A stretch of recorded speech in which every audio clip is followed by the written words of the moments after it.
Я вдохновился историей нашего фольклора якутского, «Бых холода темнеуга».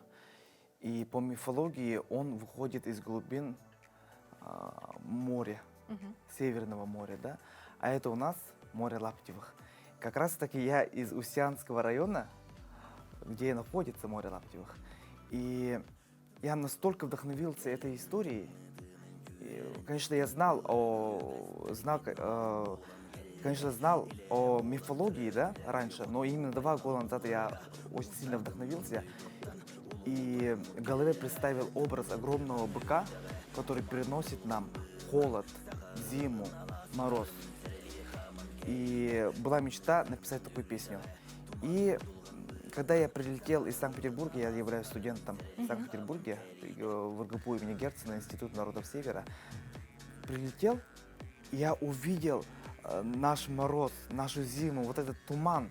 Многие бы сказали, как так, как здесь можно жить, здесь же холодно. Но я, наоборот, вдохновился. И каждый раз влюбляюсь в нашу Якутию, в наш холод, в наши морозы. Потому что наш мороз – хранитель вечной мерзлоты, хранитель жизни. Если бы не было мороза, было бы глобальное потепление, и мы все бы ушли под воду. И наш мороз, он удерживающий фактор, который хранит весь земной шар. И мифологии я, вдохновившись, написали мы музыку. Слова Елены Гудайкон Дайдулана, моя подруга, врач-невролог. Она написала слова, аранжировщик Герасим Григорьев, студия Гера Music. И записали мы еще и клип, как нынче модно, да? Мы тоже в тренде, этника тоже в тренде. И клипом искусственным интеллектом мы сделали с помощью потрясающей девушки талантливой, ее зовут Алла. В социальных сетях она тоже очень популярна.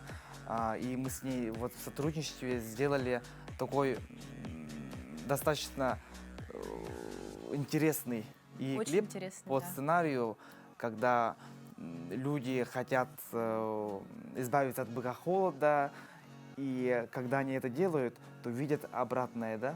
Обратное, когда вот глобальное потепление происходит.